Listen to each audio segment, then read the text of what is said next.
दोस्तों, आप सभी का वीनू इंफोटेनमेंट में एक बार फिर से स्वागत है। आखिर ट्रंप और मोदी, जिसके दोस्ती की दुहाई पूरी दुनिया में दी जाती थी, वो कहां आकर के अटक गया है और क्यों इतने खराब दौर में प्रवेश करने जा रहा है? कहां गई वो हौडी मौडी वाली यारी? वह आज ट्रेड वॉर में क्यों फंस गया है? क्यों नहीं हो पा रहा है भारत और अमेरिका के बीच में ऐसा ट्रेड डील जो कि दोनों देश के हित को एक साथ साधने में सक्षम हो? क्या बिहार का चुनाव मोदी के निर्णय को प्रभावित कर रहा है? और क्या भारत का हित अभी बैकसीट ले लिया है, या मोदी भारत के हित की सुरक्षा के आगे ट्रंप की दोस्ती को भी कुर्बान करने को तैयार है? दोस्तों, अगर आज के दिन जैसा ट्रंप चाहते हैं वैसा ट्रेड डील किया जाए तो भारत के किन उद्योगों पर इनका सीधा असर पड़ेगा? तो एक आंकड़े के मुताबिक वस्त्र उद्योग, जूते, कालीन, चमड़ा, जेम्स ज्वेलरी तथा कृषि उत्पादों पर इसका सीधा असर पड़ने वाला है। और यह वह इंडस्ट्री है जो कि लेबर इंटेंसिव इंडस्ट्री है, यानी कि सबसे ज्यादा रोजगार देने वाला इंडस्ट्री है।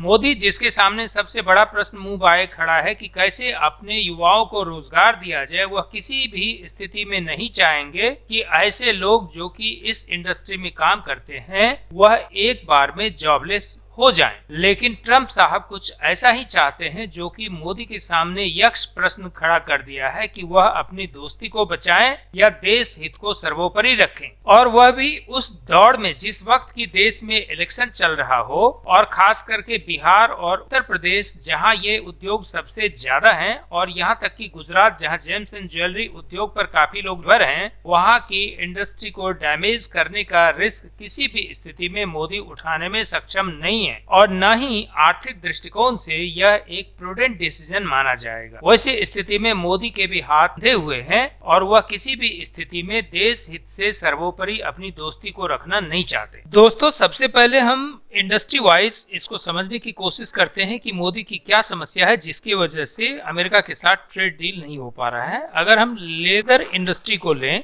तो यह इंडस्ट्री आज के दिन लगभग 44 लाख लोगों को नौकरी दी हुई है, और इसमें से लगभग 30% महिलाओं को इस सेक्टर ने नौकरी दिया है। भारत सरकार की 2025 का जो बजट है उसमें यह प्रस्तावित किया गया है कि लगभग 22 लाख लोगों को जूते बनाने के इंडस्ट्री में रोजगार सृजन कर दिया जाएगा। इस तरह से भारत सरकार का लेदर इंडस्ट्री में काफी एम्बिशियस योजना है, और इस पे अगर टैरिफ बढ़ जाता है तो यह इनकॉम्पिटिटिव प्रोडक्ट हो जाएगा, यानी विश्व मार्केट में यह कम्पीट करने की स्थिति में नहीं रहेगा। तो आप समझ सकते हैं कि मोदी के लिए यह सेक्टर कितना जटिल सेक्टर है। दोस्तों, वो आखिर कौन कौन सा राज्य है जो कि इससे सीधा का सीधा प्रभावित होगा? तो इसमें जो प्रमुख राज्य जो भारत के हैं उनमें से तमिलनाडु, वेस्ट बंगाल, उत्तर प्रदेश, महाराष्ट्र, पंजाब, कर्नाटका, हरियाणा, मध्य प्रदेश, केरला और जम्मू कश्मीर हैं। उसमें से अगर भारतीय जनता पार्टी की राजनीति के लिहाज से सोचे तो वेस्ट बंगाल, उत्तर प्रदेश, महाराष्ट्र, पंजाब और हरियाणा काफी अहम है, और उसी के साथ साथ मध्य प्रदेश। इतने सारे लोगों को इन राज्यों में दुखी करना मोदी के लिए कितना आसान हो सकता है, ये आप आराम से समझ सकते हैं। यानी कि यह एक जटिलता भरा निर्णय होगा, इसीलिए मोदी पूरे का पूरे ऊहापोह की स्थिति में है। उसी तरह से अगर हम गारमेंट सेक्टर की बात करें तो यह सेक्टर भी काफी बड़ा सेक्टर है और बिगेस्ट एम्प्लॉयमेंट जनरेट करने वाला सेक्टर है, और इसमें भी छोटे तबके से लेकर के महिलाएं काफी ज्यादा काम करती हैं, और इसमें भी लगभग 45 लाख लोग एम्प्लॉयड हैं। उनके हित से कंप्रोमाइज करना मोदी के लिए कितना कठिन हो सकता है,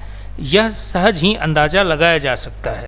दोस्तों, अगर हम एग्रीकल्चर सेक्टर की बात करें तो इसकी स्थिति तो और भी भयावह है, क्योंकि भारत के लगभग 45% वर्कफोर्स इसी क्षेत्र में इन्वॉल्व है, और टोटल जीडीपी का लगभग 18.2% एग्रीकल्चर क्षेत्र से आता है। वैसी स्थिति में इस क्षेत्र के हित को सुरक्षित अगर मोदी नहीं कर पाते हैं तो वह अपने ही पैर में कुल्हाड़ी मारेंगे। ऐसा कोई भी नेता इस देश का करना नहीं चाहेगा। ऐसी स्थिति में मोदी को ट्रंप के साथ अब कुछ टेढ़ी अंगुली का इस्तेमाल करना पड़ेगा, ऐसा जानता है, और कुछ अलग तरह की ट्रेड डील करनी पड़ेगी जिसमें कि इन सारे सेक्टर के हितों को सुरक्षित किया जा सके। दोस्तों, भारत का आज के दिन में यूएस जो है वो सबसे बड़ा ट्रेडिंग पार्टनर है। अगर हम उसके एक्सपोर्ट इंपोर्ट को देखें तो इस साल लगभग 131.84 बिलियन डॉलर का ट्रेड हुआ है। उसमें से 86.51 बिलियन इंडिया ने एक्सपोर्ट किया है, जबकि 45.33 यानी 45 1.33 बिलियन का इंपोर्ट अमेरिका से भारत ने किया है। लेकिन जो सबसे महत्वपूर्ण बात है कि भारत और अमेरिका ने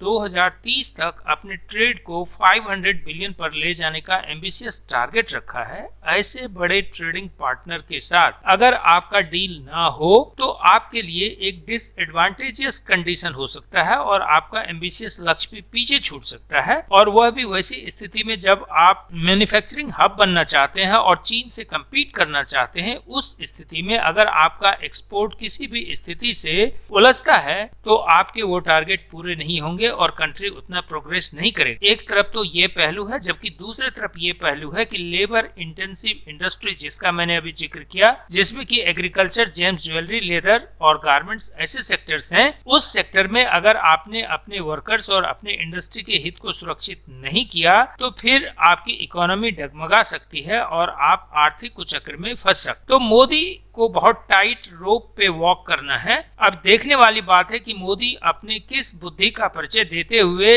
जो डोनाल्ड ट्रंप हैं, जो कि आजकल कुछ बिगड़े मूड में चल रहे हैं, उनसे अपना ट्रेड डील कर पाने में सक्षम होते हैं। हालांकि भारत भी अभी जो WTO को इन्फॉर्म किया है और जो इनके डिसीजंस हो रहे हैं वहां पे अपनी पोस्चरिंग को काफी स्ट्रिक्ट कर रहा है और ऐसा लग रहा है कि मोदी झुकने को तैयार नहीं है। लेकिन ट्रंप ने जो अभी प्रेस को बयान दिया है कि वो एक इंडोनेशिया के तरह का डील भारत के साथ कर सकते हैं, उसे भी मोदी को भारत के बाजार में बेचना काफी मुश्किल हो जाएगा। खास करके जो इनके वोटिंग कंस्टिट्यूएंट है उसको समझाना काफी मुश्किल हो जाएगा, क्योंकि इंडोनेशिया ने लगभग 19% का फ्लैट एक्सपोर्ट ड्यूटीज के अपने ऊपर तो लगाने दिया है यूएस को, जबकि यूएस के सारे प्रोडक्ट को फ्री एंट्री दे दी है। तो क्या भारत भी यूएस के सारे प्रोडक्ट जो है बिना इंपोर्ट ड्यूटी लगे हुए आएंगे? और अगर भारत उस पे कोई ड्यूटीज नहीं लगाता है तो भारत के टैक्स रेवेन्यू पे कितना डिप होगा, और क्या ऐसे डील को भारत के लोग मानेंगे, जो कि बिल्कुल एक तरफा दिखेगा। तो मुझे तो नहीं लगता है कि मोदी कुछ इस तरह का डील अभी कर पाने की स्थिति में होंगे। ऐसा हो सकता है कि वो कुछ ज्यादा टैरिफ झेल लें और अमेरिका के साथ बार्गेनिंग आगे करते रहें, और जब समय मुफीद हो तो वह ऐसा डील कर लें। अभी तो 1 अगस्त का डेडलाइन है, अब देखना है मोदी सरकार ट्रंप को मना पाती है या नहीं। धन्यवाद।